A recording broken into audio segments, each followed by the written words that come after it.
Eastern wheat farmers, the Easterners, can sell their grain to whoever they want to. Western farmers can't do that.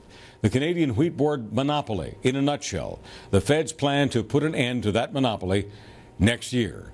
Applauding the move is Manitoba wheat farmer Rolf Penner and Ben Dachis, researcher at the C.D. Howe Institute. Gentlemen, thank you so much for joining us. Thank you. Thank you. Now, Rolf, if I could just begin with you. We just had Andrew Dennis on. I don't know whether you know him or not. He farms in Carberry.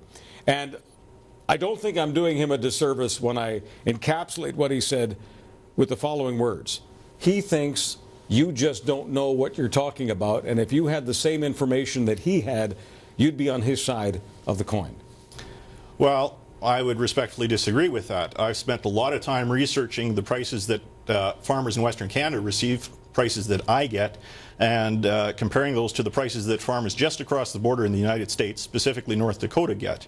And invariably, no matter how you slice it, on a spot term, long-term averages, the open market price, which is what they have in the United States, is an actual open market, has always returned higher net profits to those farmers. And you have to talk about in the farmer's pocket prices. There are all sorts of studies where they talk about supposed premiums, but they don't talk about in the farmer's pocket. And when you're talking about in the farmer's pocket, there is no doubt in my mind that an open market will deliver higher prices back to Western Canadian farmers. Let me go to Benjamin Dachis for just a moment. The farmer that we had on, Andrew Dennis, said that the farmers would get good prices at the beginning of the new process with the wheat board monopoly ending, but sooner or later those prices would come down drastically and dramatically, and that's what farmers experienced in Australia and elsewhere, and that's why he fears that getting rid of the wheat board monopoly is getting rid of a lot of potential prosperity for the farmers. Benjamin Dachis, as a policy analyst, you say what?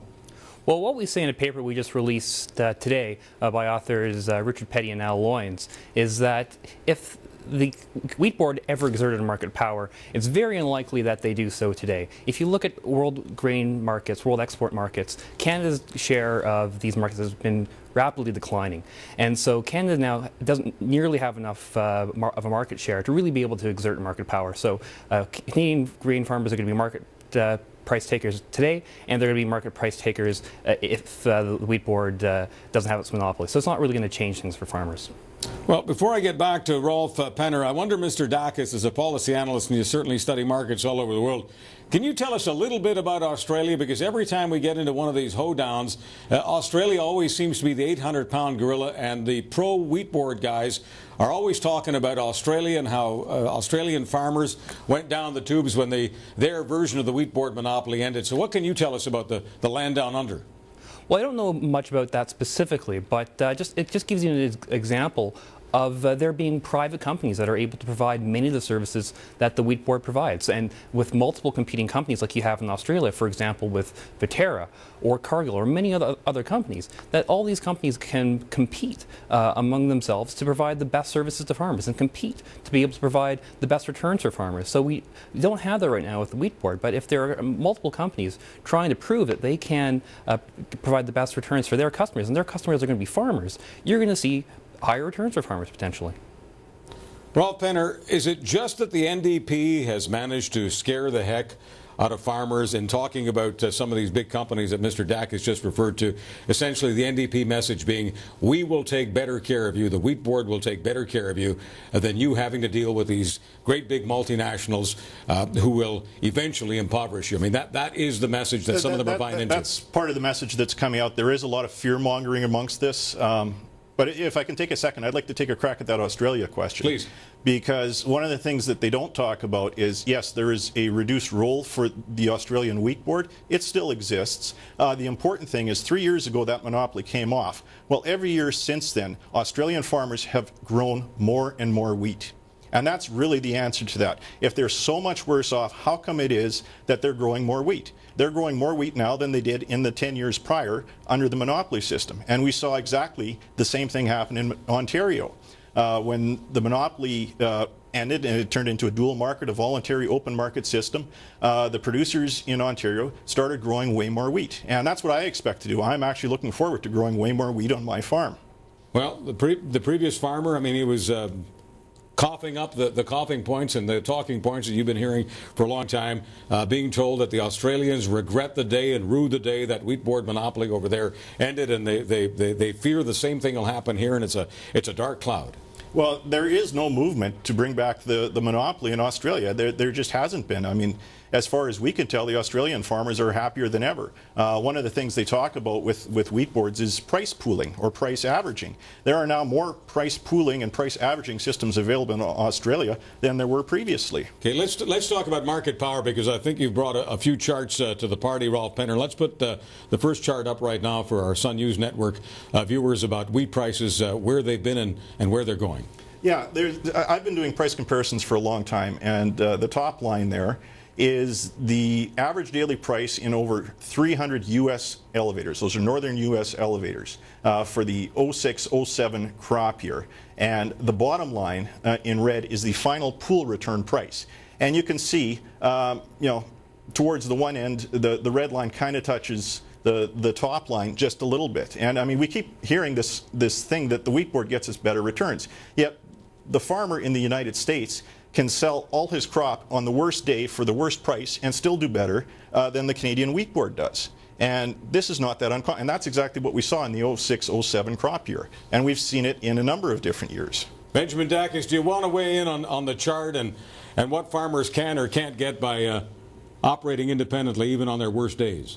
Yeah, I agree with the evidence there. We released another paper on exactly that topic, exactly the same idea, that if you compare Canadian farmers to northern United States farmers, the Canadian farmers often fall behind. But what we really need to do is we need to have an open market, open system, where there are multiple competing companies that have to be able to prove that they're providing a higher return. And right now, the wheat board is just not in a position where it has to prove that it's doing the best job for farmers. And when you have multiple competing companies out there, each competing for business, they're going to go out there and want to be able to show that they can provide higher returns for farmers. We just don't have that right now with monopoly. Benjamin Dachis, let me ask you a political question, because economics always intersects with politics. You've got the NDP government of Manitoba, and they are on the side of the wheat board monopoly.